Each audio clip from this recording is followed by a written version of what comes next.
name is Rick Bailey with Bailey Realty and Investment Company, and I'm going to be talking about preparing fast and accurate CMAs. I teach this course for the North Oakland County Board of Realtors, and this is my first video to go along with that course, and I hope you enjoy it. The previous slide, I showed you an outline of what we're going to be covering today. First item in that slide was comparative market analysis. What is the definition of it? I'll talk a little bit about that. And then after that, we're going to go through the process of preparing a fast and accurate CMA. So, without further ado, let me head back to my slides. There we go. All right. Comparative market analysis. What is it? It is an estimate of value of a property. We call that the subject property, based on market activity of similar properties.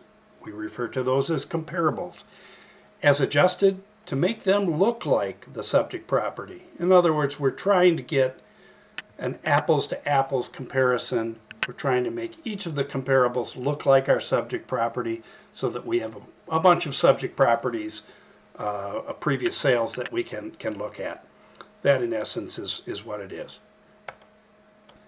So, let's talk about the issues related to a comparative market analysis.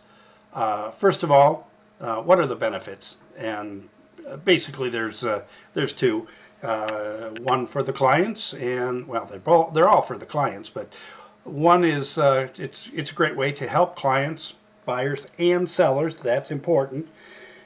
You do CMAs for both buyers and seller, and helps them evaluate what a property is worth. Also, it's a great way for you to highlight your knowledge of the market and makes you look like a star to your buyers and sellers. Makes them want to refer you to other people. Another pretty good benefit to us. Big problems that I have seen with CMAs is most CMAs, and this holds true with appraisals as well, use relatively few comparables, and as such, when you're only picking a few comparables, you're subject to cherry picking intentionally or otherwise, either on the high side or the low side of what the theoretical true value is.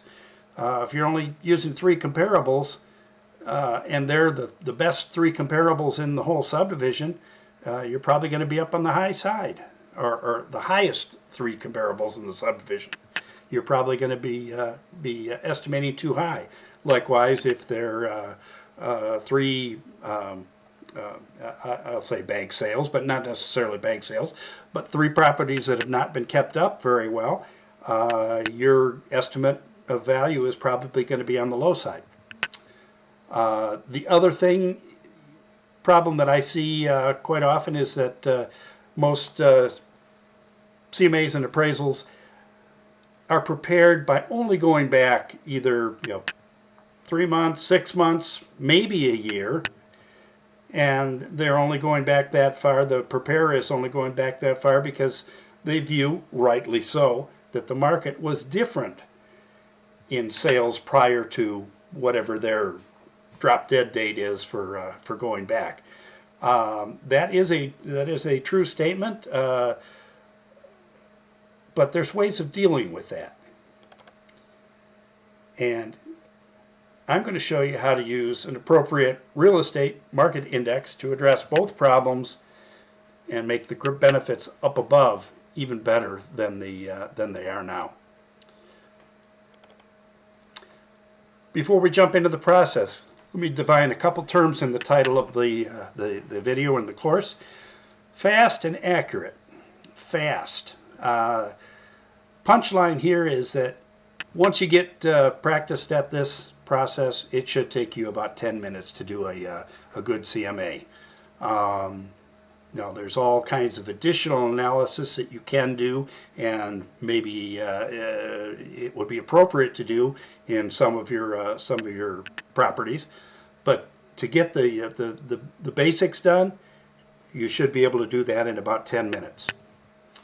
as far as the accurate part is, I'm going to show you how to bring in 10 or 20 comparables into your analysis, and you've got a much better, you're going to be looking much more at the whole market than just a small portion of the market.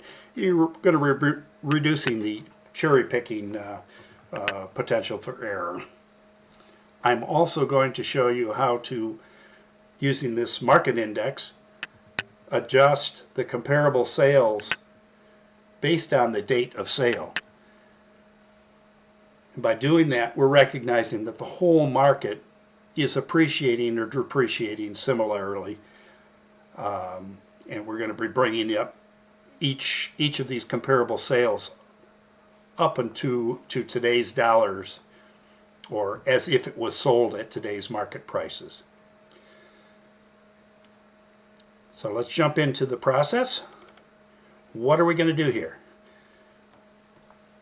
First thing is, you're going to open up the Excel template that you will receive in class, and you're going to save it in your whatever directory structure you're going to be using.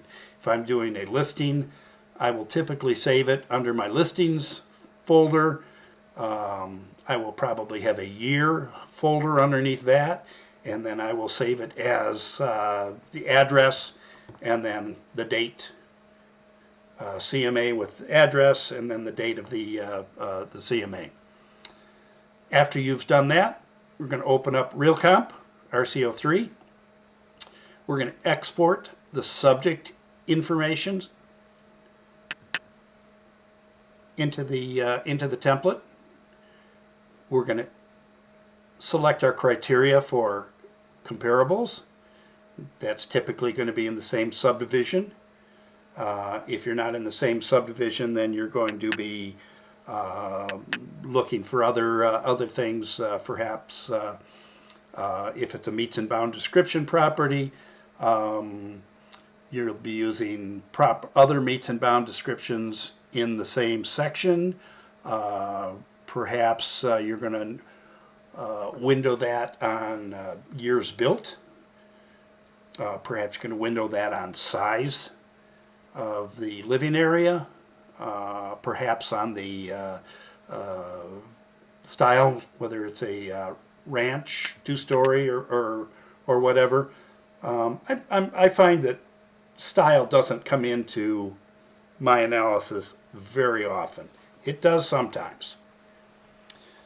So after we've selected our criteria and selected our comparables, again, I'm looking for 10 to 20 is what I'd like to see. I will export those comparables into my template, and then I will do the same thing by changing my listing status to export the pendings, repeat the process exporting the actives, and before I leave RealComp, I will also take a look at the totals for, say, the last year of solds, pendings, and actives, so that I can calculate an absorption rate. I'll then spend some time doing adjustments on the spreadsheet, and if I do this without any interruptions and other extraneous things, it should take about 10 minutes. So let us jump into, before I do go through the process, there's a couple of preparatory things we need to do in RealComp. Well, actually there's just one. So for those of you watching the video that have not taken the class yet, this is what you're going to need to do before you can do the process of that I'm outlining here. You need to create a custom export in RealComp. Here's how you do it, and I want you to do the add all of these fields in this order: unparsed address, subdivision name, parcel number, school district, etc. Into your custom export, name the export CMA fields or anything else for that matter, something that you can use, can remember. Also, there's what I don't have on the slide here is there's a names or labels check radio button down at the bottom underneath that. Select either names or labels. I'd like you to get the field names up at the top of your the export when you export it. That way you can, it's easier to troubleshoot if you need to troubleshoot.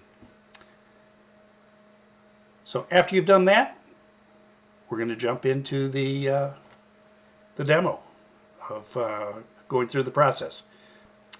Okay.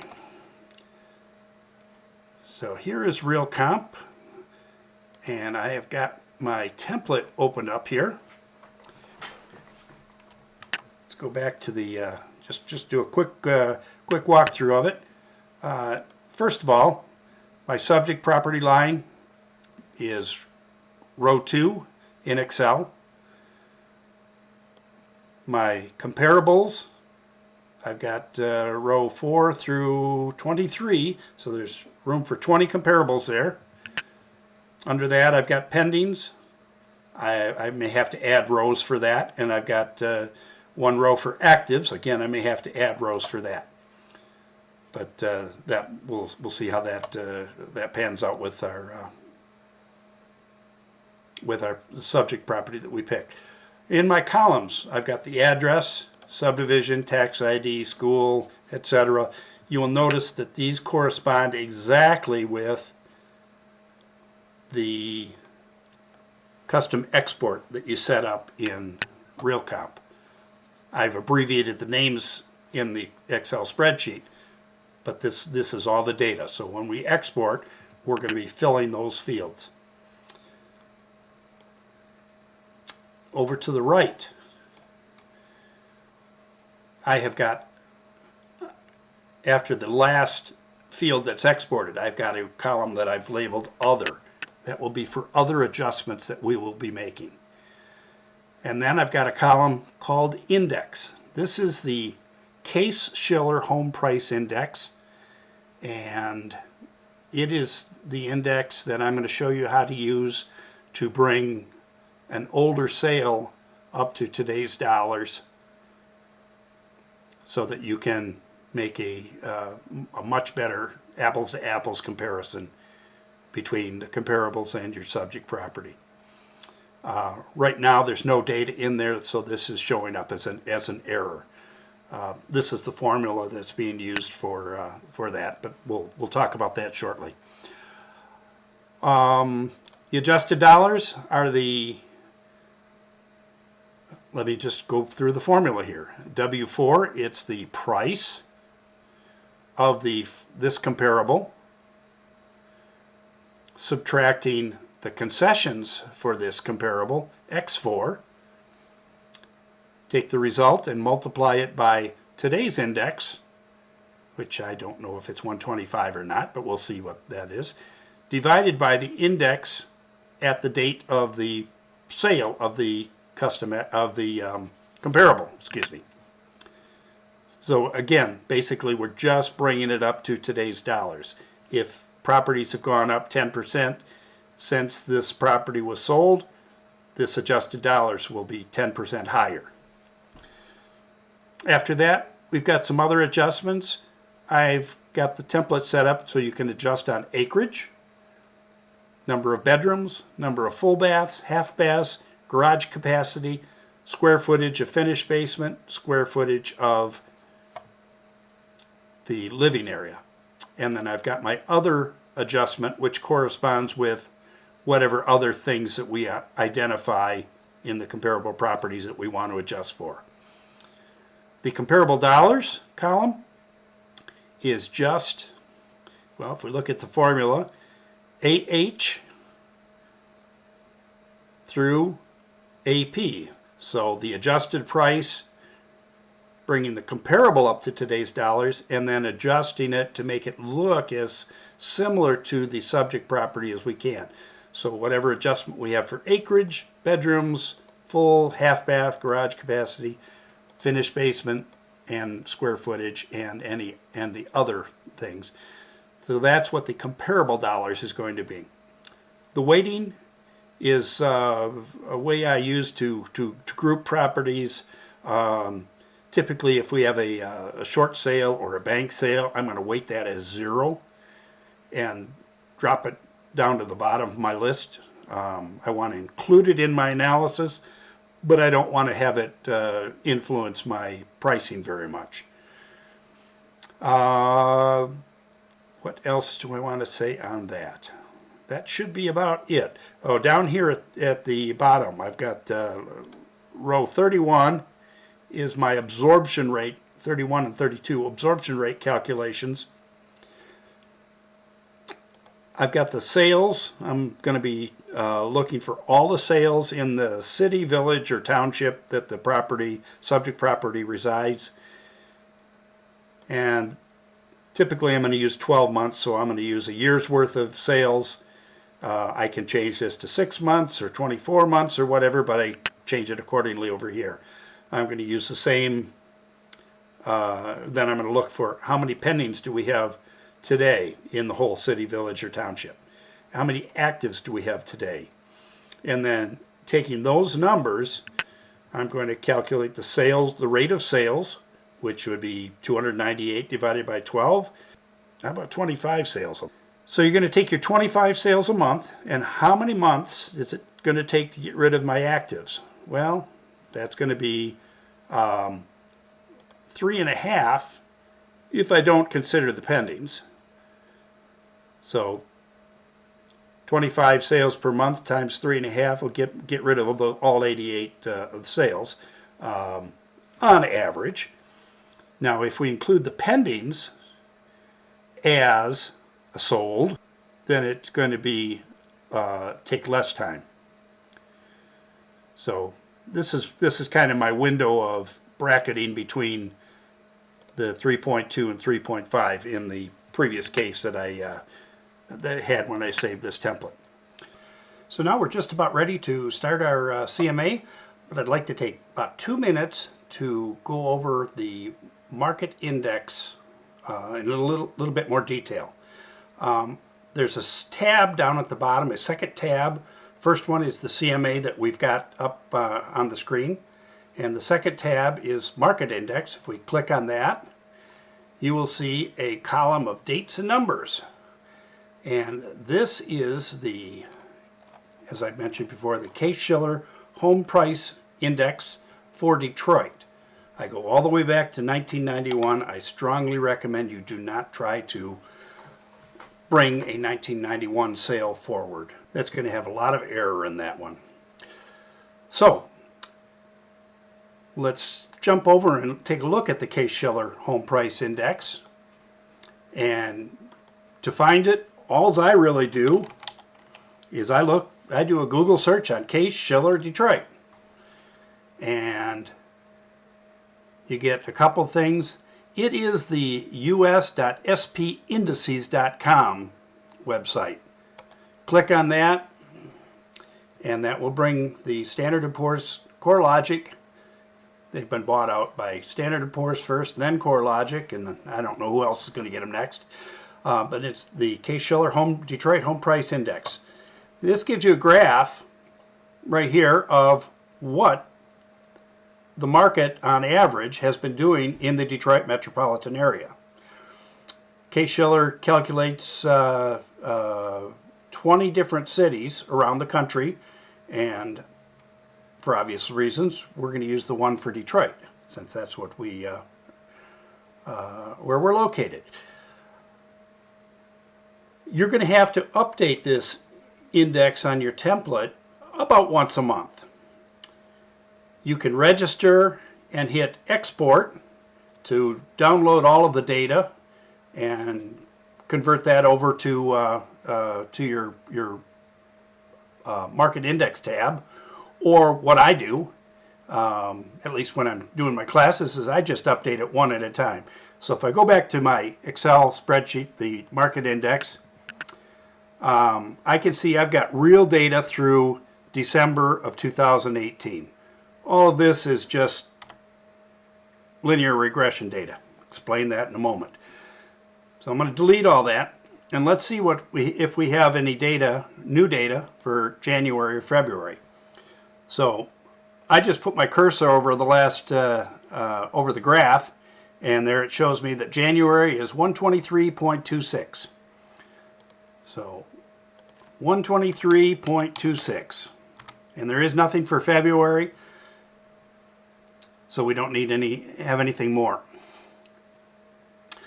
There is, I'd like to fill in these fields as best I can, so that if you're using this thing and you haven't updated the index, or Case-Shiller becomes unavailable for a period of time, you can still get some reasonably accurate adjustments for the prices.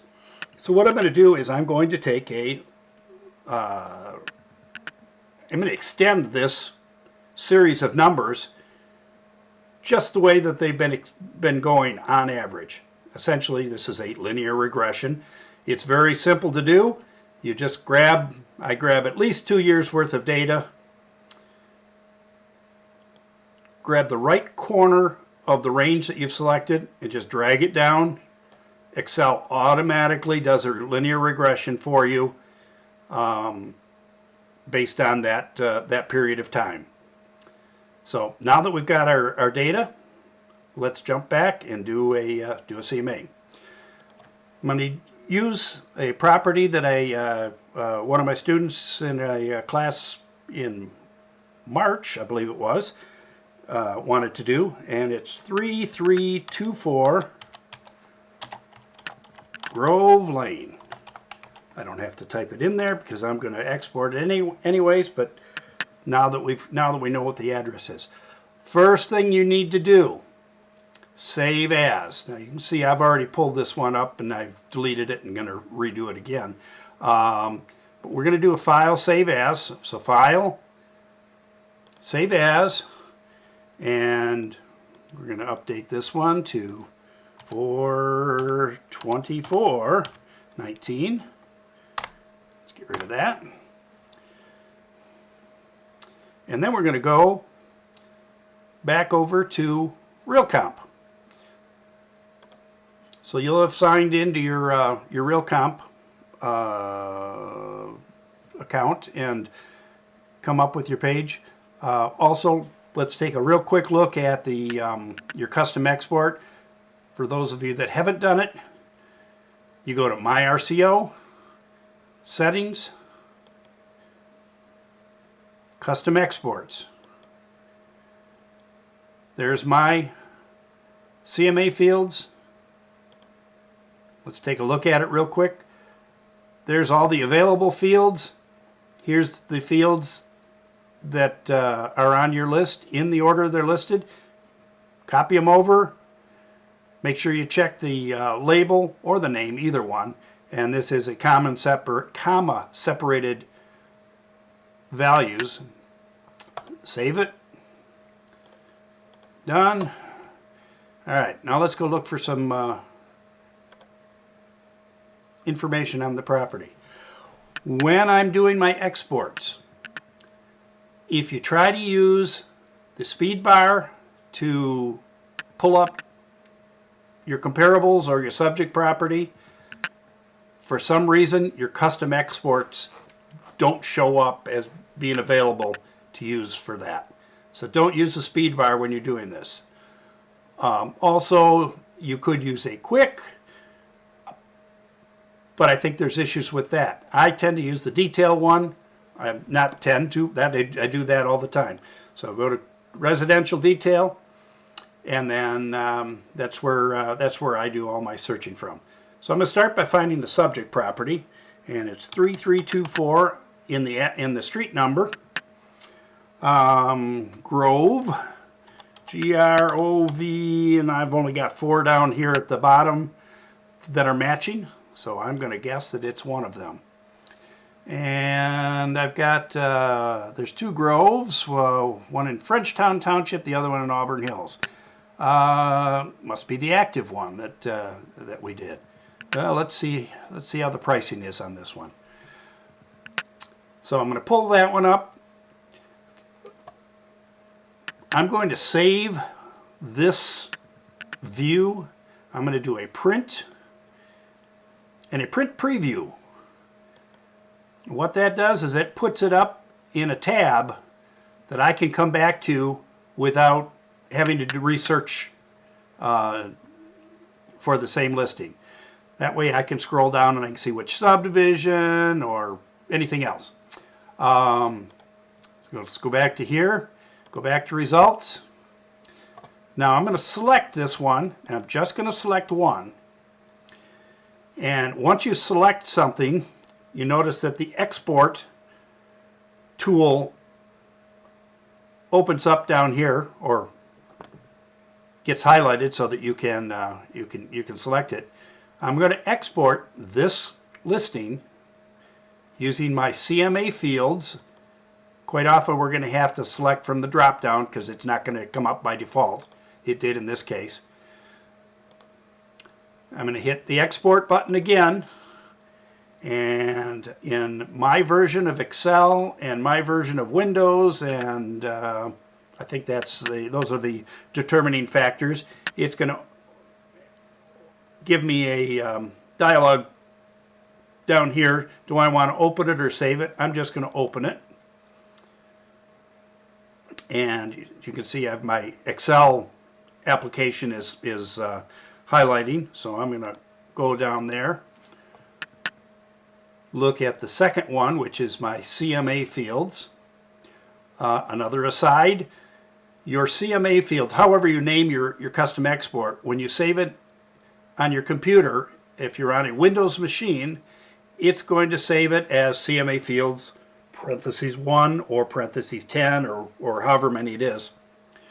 Once you get to 100, you're going to have to go back to your downloads folder and delete all of these. Microsoft only saves 100 of the same name, so you'll have to do some maintenance every once in a while. All right, so on our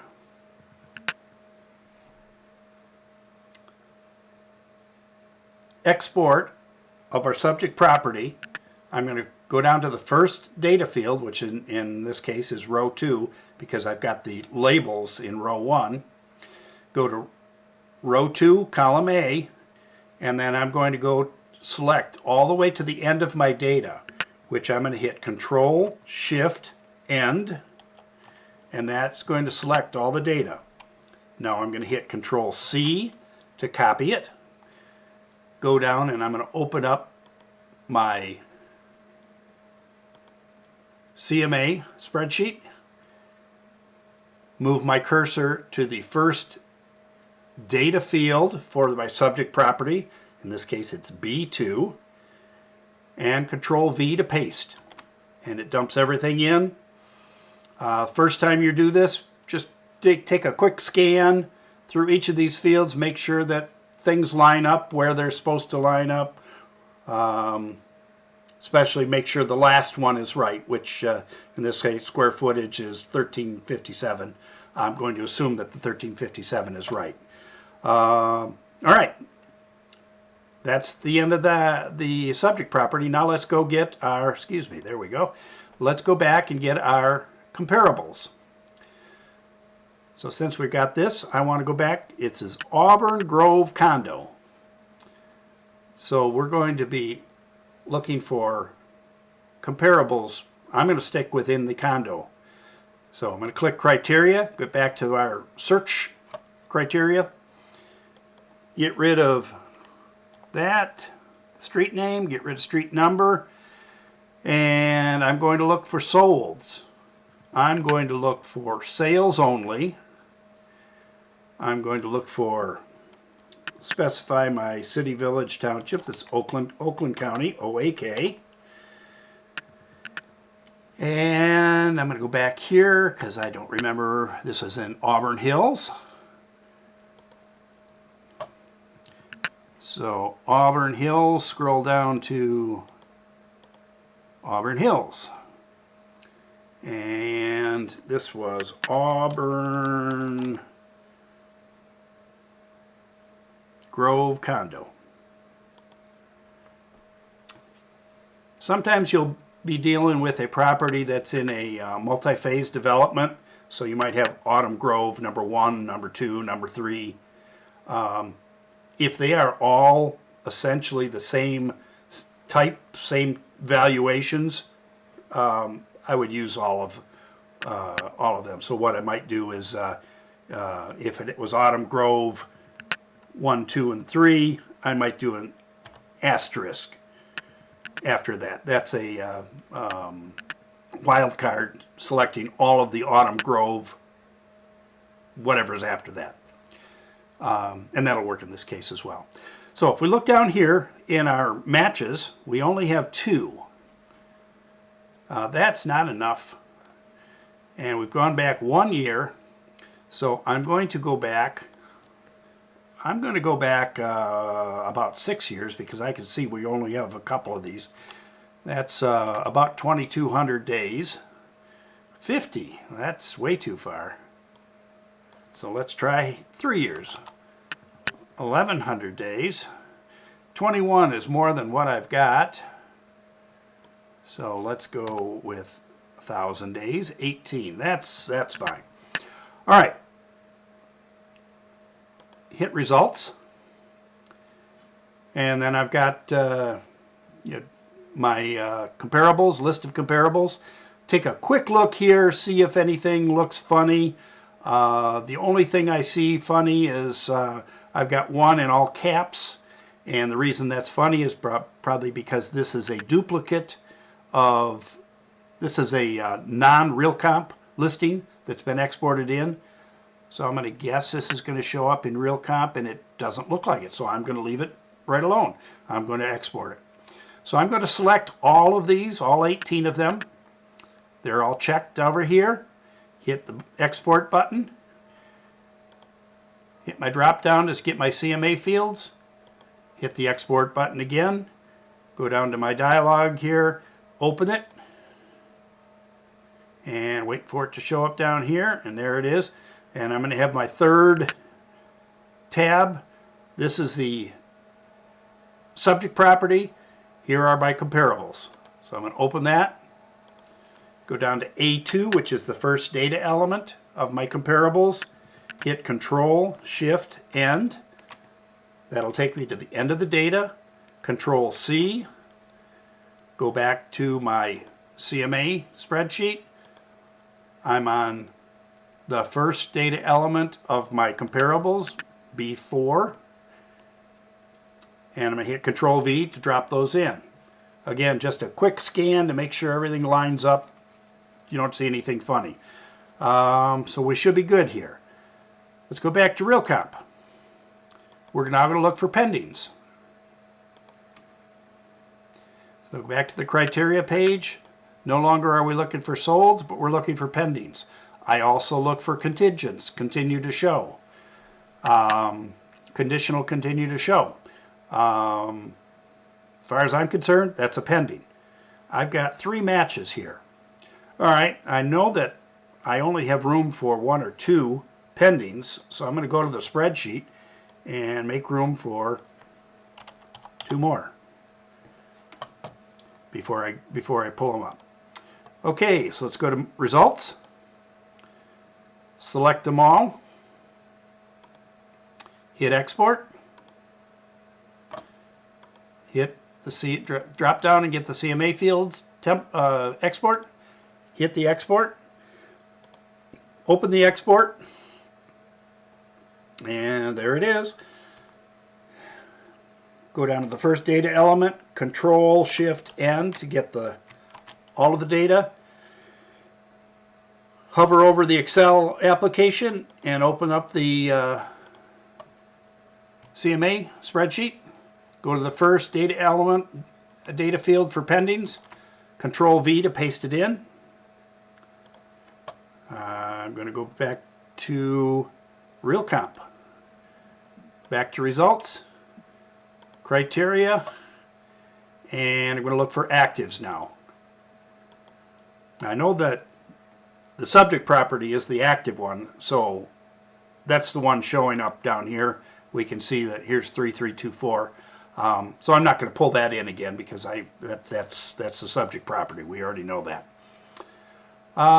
What else do I need to do here? Now let's go back and get our absorption rate data. Well, we've got everything selected. I've got my county, I've got my city, village, township. I'm going to get rid of the subdivision because at subdivision level is too small. There's not enough data to give a very accurate data for absorption calculations. So how many actives do we have? And I can just select actives, and I can see down here 60. So I'm going to go to my spreadsheet, and I'm going to scoot over to the right, and I got 60 actives. Excuse me. There we go.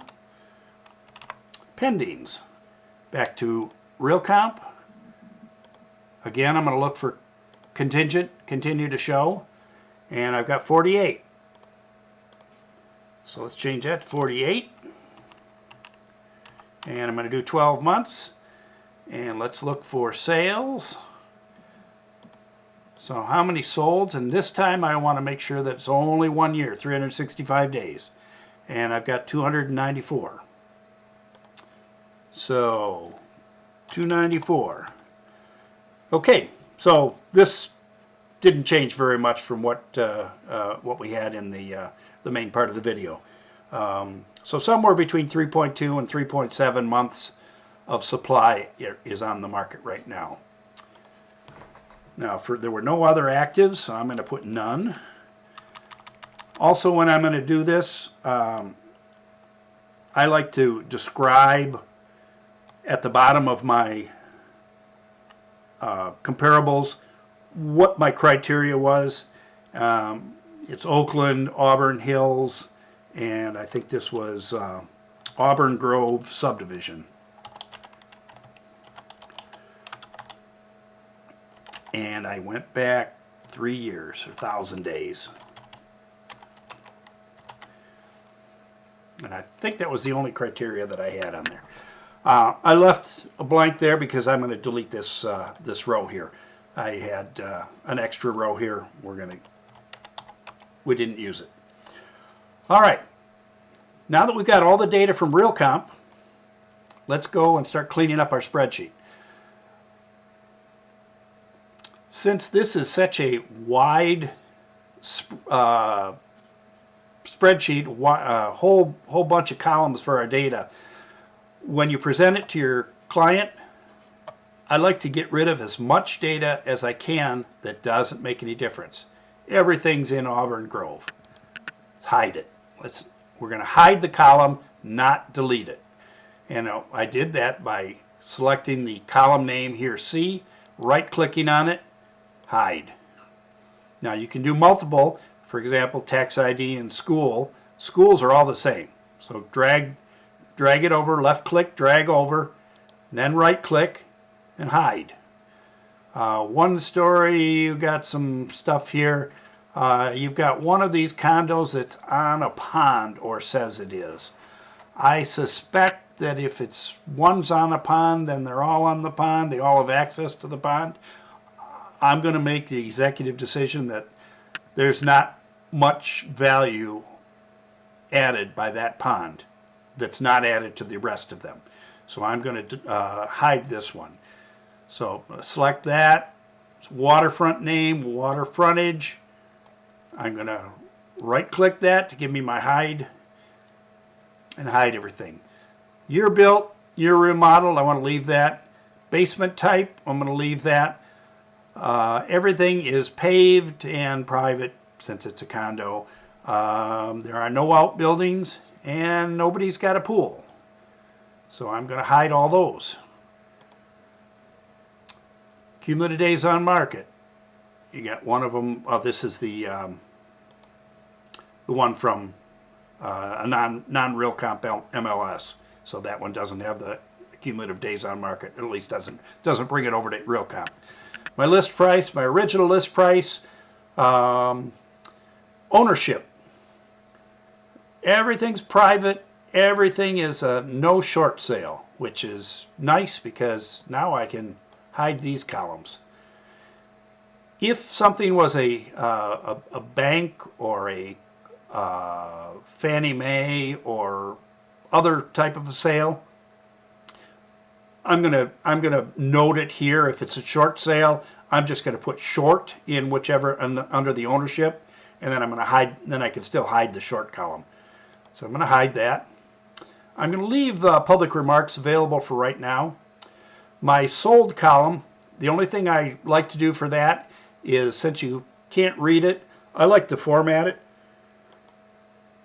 so that it's in the smallest date format that shows month, date, and year. You could just do month and year. That would be fine too, but I like month, date, and year. Just, it's the way I do it. The price, that's fine. Concessions, none in this case. So we could actually hide that column. Let's hide that column. I don't normally do that. Acreage, everything's 0 because it's everything is common. Bedrooms, full baths, half baths, garage. Okay. RealComp attaches car to the garage capacity. Formulas don't work out well for that. What I just did is I double-clicked the right side of it to see if there was a 2-car, comma 3-car, or comma anything that I needed to know about. There are none in this case. So what I'm going to do is just, everything's a 2-car, so I'm just going to make everything 2. You can do it manually, you can do a bulk copy to arrange, however you want to do that. Finished basement, you got one of them with, this looks a little funny to me that there's only a couple of these, 3 of these that have data in them. I'm going to leave it alone, but just something to be aware of. Okay, so square footage, that all looks fine. I just shrunk the width of that column so that it's not as wide. Okay, now we have other.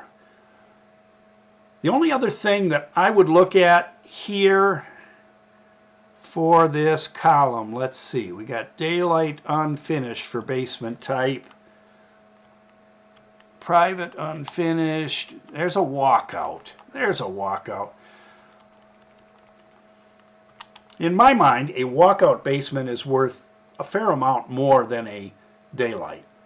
So I'm going to, over here, well, first of all, I'm going to temporarily make this thing wide enough so I can see what all of them are. There we go. All right, so on my other column, I'm just going to say what's different than the subject. So the first comparable is daylight, private. They're all private. At least I'm going to assume that. Next one is private, but not a daylight. So for a not, I'm going to use the exclamation point DL, not a daylight. And third comparable, not a daylight. Fourth, not a daylight. Fifth, not a daylight. Sixth is a walkout. Seventh is a walkout, WO.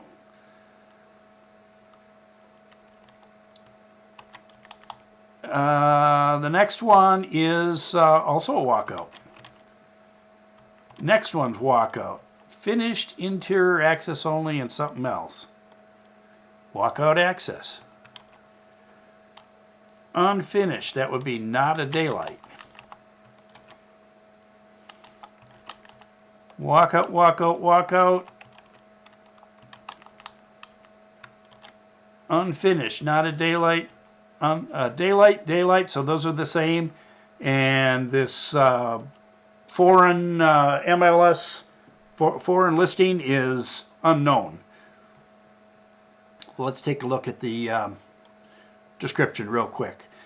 Let's see.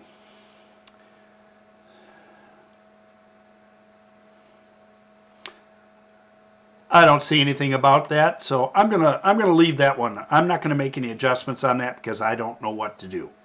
All right, let's make the same things for the pendings and the actives. We don't have any actives. Pending is not a daylight, and the third one is a daylight and a walkout. In my mind, that makes it a walkout. All right, so that's that. Our adjustments here on the right-hand side. Let's look at what is today's index. I did not check that. Let's go back to the market index. We are here in April. I'm at 128. Now, if you noticed here, between the last real data point and when our linear regression start, there's a fairly decent jump of 3 points, maybe 2%, which tells me that it's slowing down here. So maybe I went back too far. So let's not go back that far. Let's only go back here in a little bit.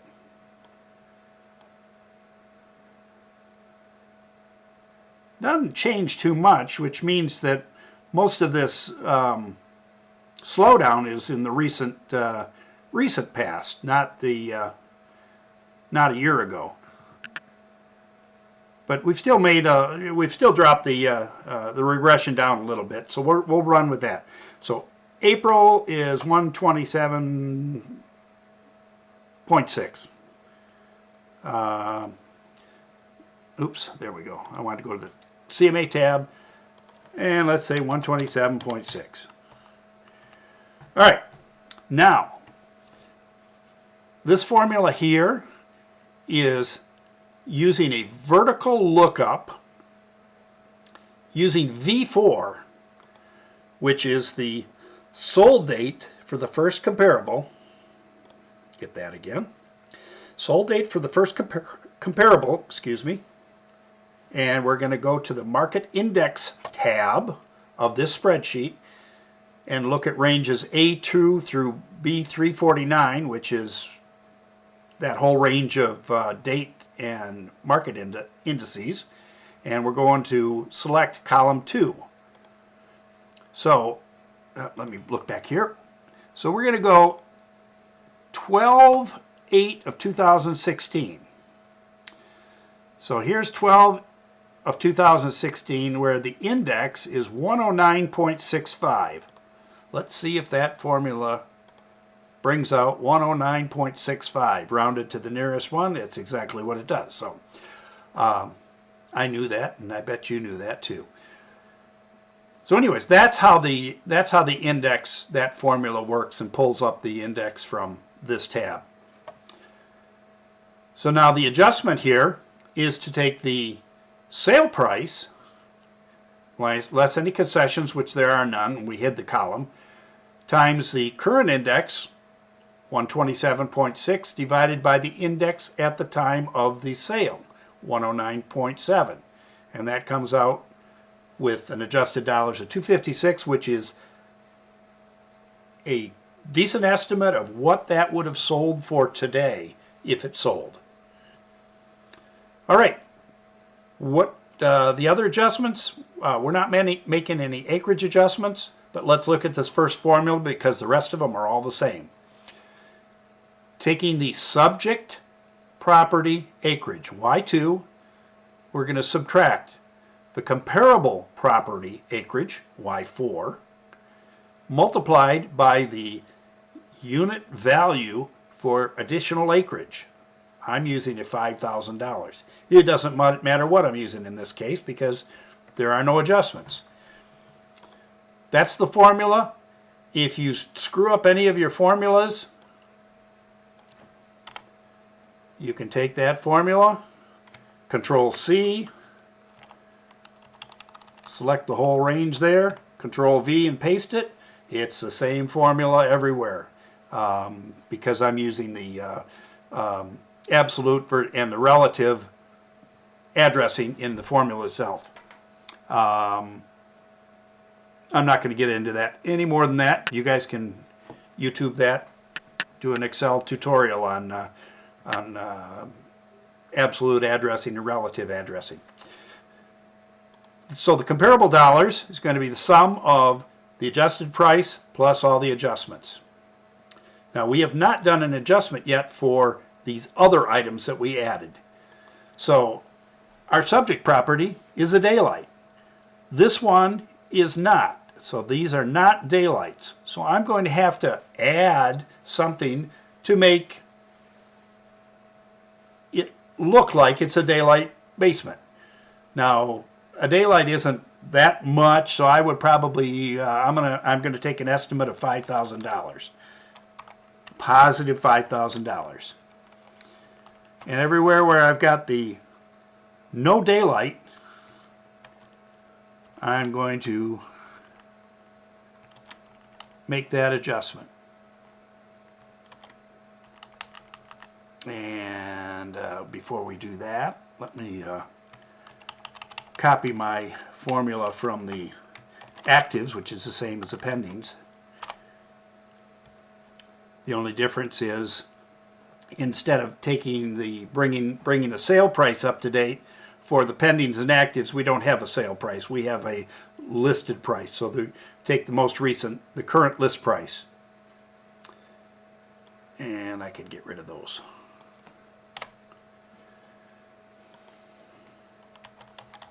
Get rid of a row or two. All right. And those are highlighted from some previous things, so I'm going to unhighlight those because I don't want you to look at those as having any more value than anything else. All right, so we've adjusted for the non-daylights. So now let's adjust for the walkouts. Now a walkout is worth more than a daylight, in my opinion. I'm going to estimate $10,000. So I'm going to change all my walkouts to subtract $10,000, because this is a walkout and I want to make it look like a daylight. So we're going to subtract $10,000.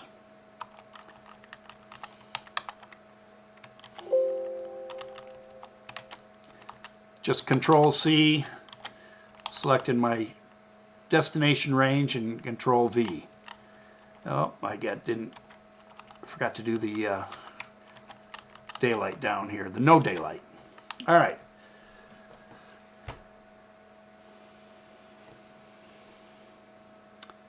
And I think that is all I need to do with the data to make things work, other than this error on the formula here.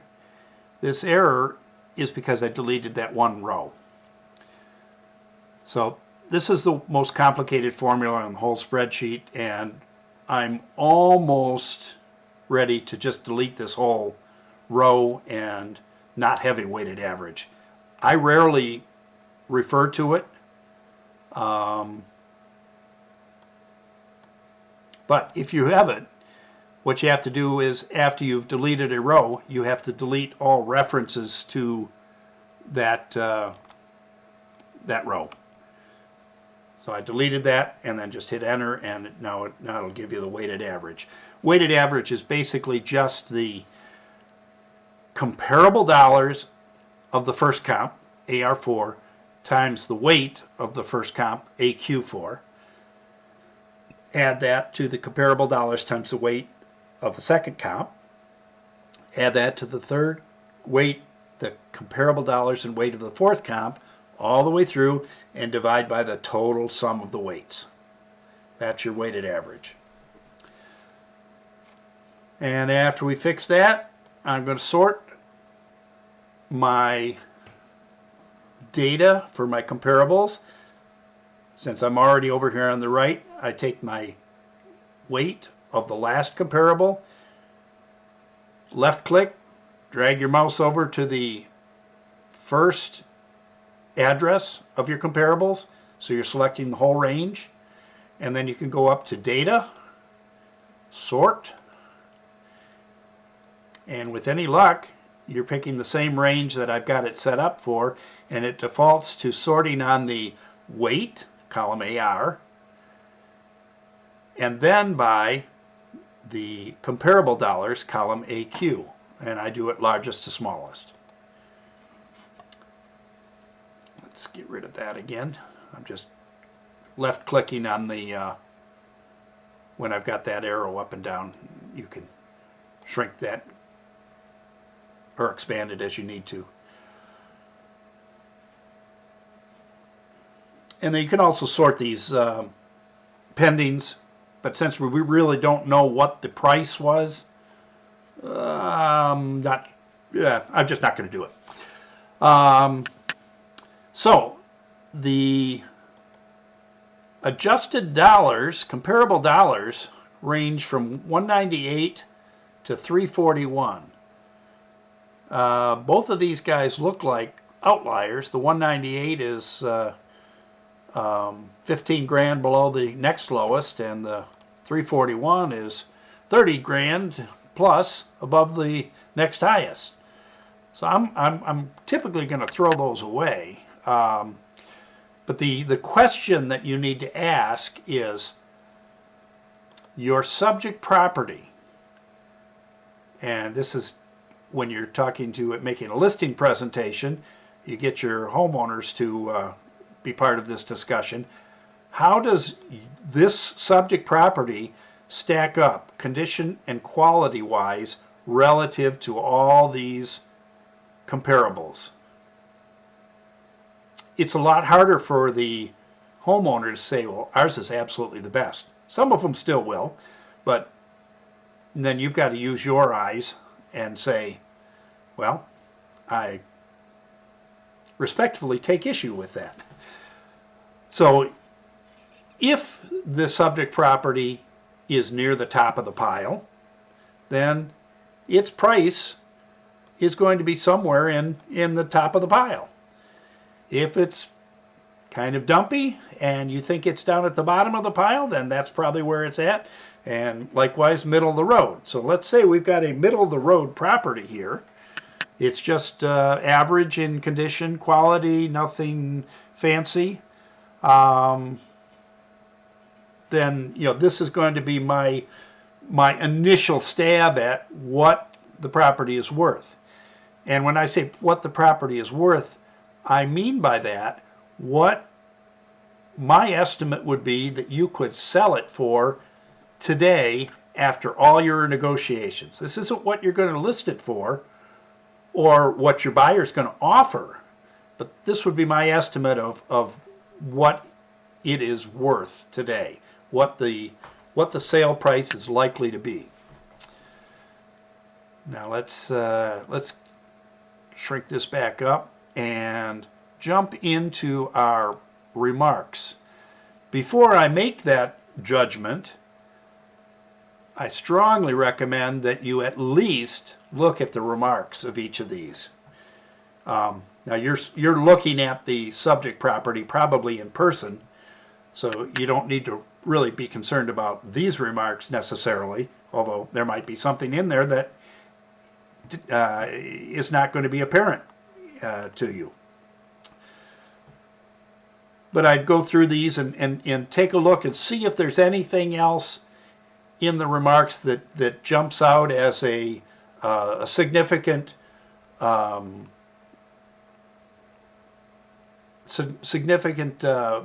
adjustment to the value. Well, there's one thing right here. Taxes are based on vacant land. Price includes a lot premium. So this is brand new construction, or was brand new construction. Well, 2016, it was built in 2014. Not exactly brand new construction, but yeah, I guess it's close enough. And there might be, you might find something in some of these remarks that are going to either make another adjustment here somewhere in this other column make a note of it here in as abbreviated format as you can, and then make a dollar adjustment over here based on whatever in the remarks. I'm going to make the wild assumption that there's nothing in any of this stuff, and I'm going to hide the public remarks. Now when you've hidden something, you can always get it back again. You select the columns on either side of the one you want to retrieve and right click again, and you can unhide. So I'm unhiding all of those things. So let me hide that back again.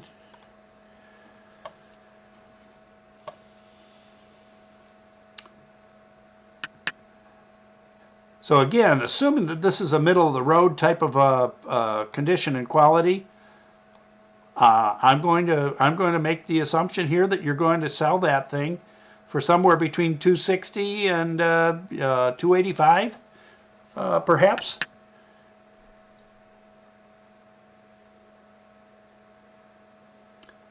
Now, after you've made that estimate, now is the time where you sit down and you have a follow-on discussion with your client about what do you want to ask for it? What is your listing strategy going to be? Or if you're working with a buyer, what is your offering strategy going to be? Do you want to come in at 198 and say, well, here's my comp, and hope the seller doesn't know any better, or the seller's agent doesn't know any better?